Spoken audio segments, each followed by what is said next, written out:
And our top story tonight on Gravitas focuses on what might just be a turning point in the quest for peace.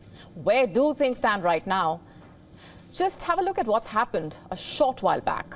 After suspending military aid, Washington has now brought all intelligence sharing with Ukraine to a halt.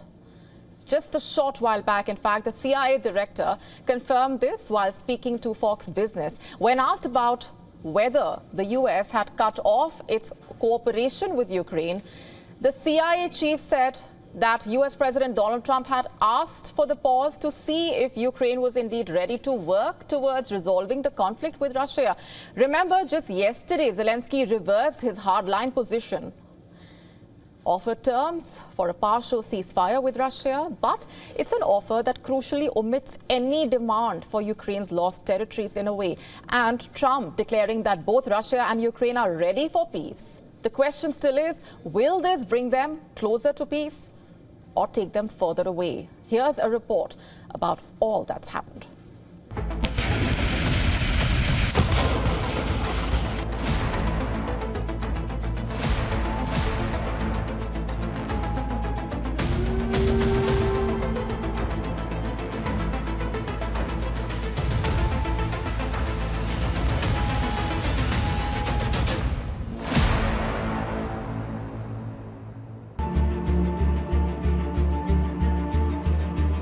Desperation grips Kyiv. Military aid is gone. The battlefield tides turn. Trump's decision to freeze U.S. military aid sends shockwaves through Ukraine and Europe.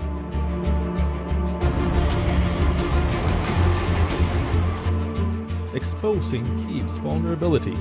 With munitions dwindling and Russian forces pressing forward, Zelensky scrambles to mend ties with Washington.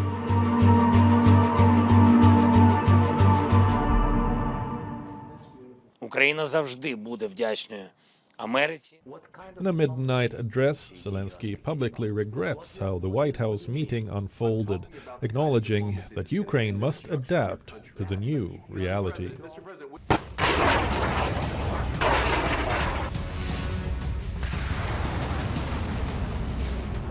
If you didn't have our military equipment, this war would have been over in 2 weeks. In 3 days, I heard it from Putin, in 3 days. Про те, що відбулось у Білому домі. We can only regret what happened in the White House instead of our negotiations. But we need to find the strength to move on, to respect each other, as we always respect America, Europe, and all our partners, and to do everything together to bring peace closer.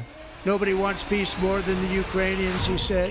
Trump, in turn, addressing a joint session of Congress, read aloud from a letter Zelensky recently sent, confirming Ukraine's willingness to negotiate. Earlier today, I received an important letter from President Zelensky of Ukraine. The letter reads, Ukraine is ready to come to the negotiating table as soon as possible to bring lasting peace closer. Trump says he is receiving strong signals from Moscow too. Simultaneously, we've had serious discussions with Russia and have received strong signals that they are ready for peace. Wouldn't that be beautiful? Wouldn't that be beautiful?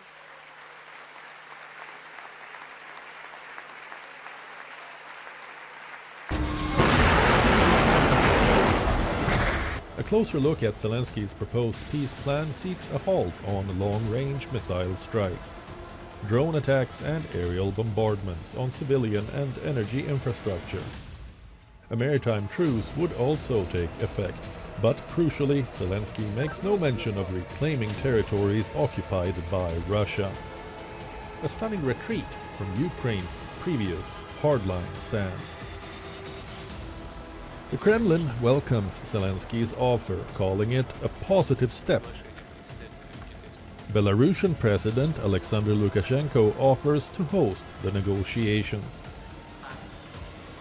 With Western support wavering, Zelensky's climb down marks a pivotal moment. The question now is whether Kyiv's battlefield losses and Washington's shifting priorities will force Ukraine into an unfavorable settlement.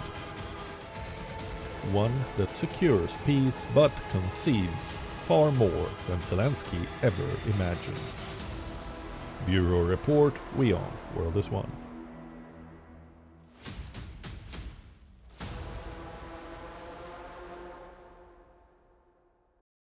To stay up to speed with the latest news, download the WION app and subscribe to our YouTube channel. They say dreams do come true, and for this 13-year-old, they really did. Let me ask you this, what were you doing when you were 13 years old? Rather, what would a 13-year-old's aspiration be, according to you?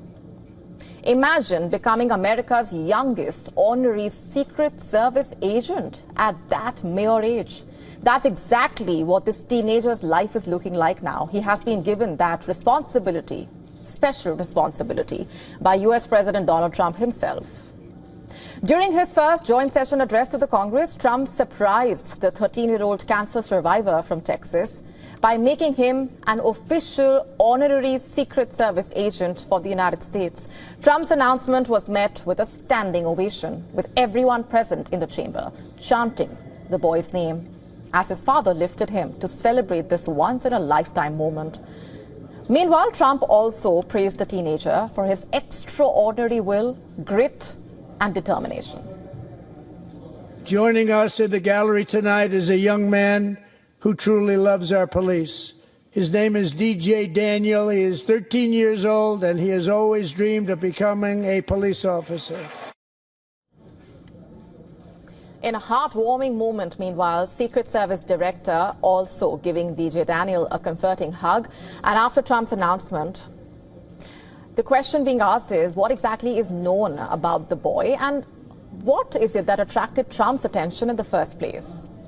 Well, DJ Daniel has always aspired to become a police officer, but fate seemed to have other plans for him. In 2018, he was diagnosed with a rare brain cancer, which made his dreams seem far-fetched at that point. However, he did not give up. He pursued his mission, even in the face of this critical illness and multiple odds along the way. For someone who was told by doctors that he would survive for 5 months at the most, DJ Daniel has come a long way. Post his diagnosis, he set out on a mission to raise awareness for childhood cancer, and had been sworn in as an honorary officer at over 250 agencies across the country. And 6 years later, he has been made an honorary member of the US Secret Service. For Daniel, it is perhaps no less than life coming a full circle that made his dream of serving in law enforcement. And now he is America's youngest Secret Service agent.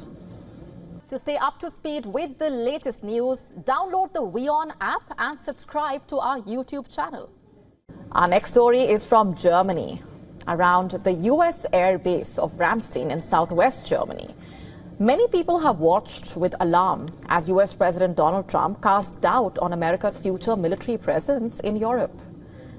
You see, for decades now, locals have endured the roar of fighter jets and have forged close economic and cultural bonds with many of the 50,000 American military personnel and their relatives living there now.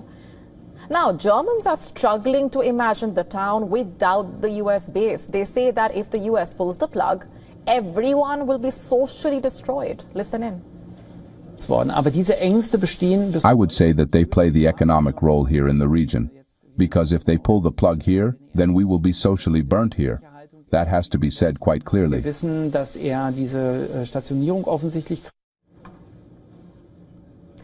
Many people are stunned, in fact, by Washington's new stance towards Europe, especially after US Defense Secretary Pete Hegseth warned the NATO allies last month not to assume the US true presence on the continent will last forever. Many Germans, in fact, have long felt a sense of gratitude to the United States, which helped rebuild the country after Nazi Germany's World War II defeat and made the young democracy the location for many key Cold War bases. They say they were shocked to watch last week's White House clash, in which Trump and Vice President J.D. Vance berated the Ukrainian President Volodymyr Zelensky, according to them. The wider sense of shock at the changing dynamics is palpable there, where many residents have lived shoulder to shoulder with American service personnel and their families for decades now. Viele gehen auch in eine deutsche Schule. Many of them also go to a German school, but they can't speak that much German. And I made friends in the class. Also wirtschaftlich gesehen ist es sehr wichtig. So economically speaking, it's very important because lots and lots of people work there. My family itself, my granddad worked there, my uncle, my father, my husband is American.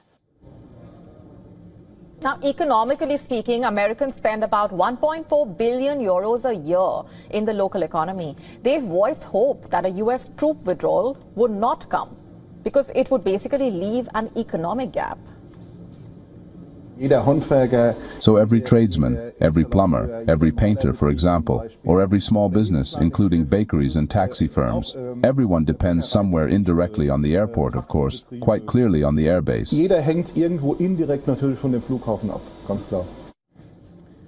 Following Trump's warnings, Germany's likely next chancellor has also warned about the need for Europe to gradually become independent of the American security umbrella. And on the 4th of March, German parties agreed on historic debt overhaul to revamp the military as well as the economy. We are aware that Europe and, together with Europe, the Federal Republic of Germany must now make great efforts very quickly to strengthen the defense capability of our country and the European continent. We are counting on the United States of America to continue to stand by our mutual alliance commitments in the future. However, we also know that the resources for our national and alliance defense must now be significantly expanded. Landes- und Bündnisverteidigung jetzt erheblich. Still, some experts voice doubts that a US withdrawal from Europe is on the cards, especially from the ski base. This base allows the United States to project power across parts of Asia and Africa, where it is competing with China for markets as well as resources. And Donald Trump, of course, has been critical of this deployment, a view that the Republican president has voiced since before the Russia-Ukraine war. Meanwhile, others acknowledge that Trump's demand that European allies spend more on defense is the only logical way forward for Europe to come out of America's security umbrella. To stay up to speed with the latest news, download the WION app and subscribe to our YouTube channel.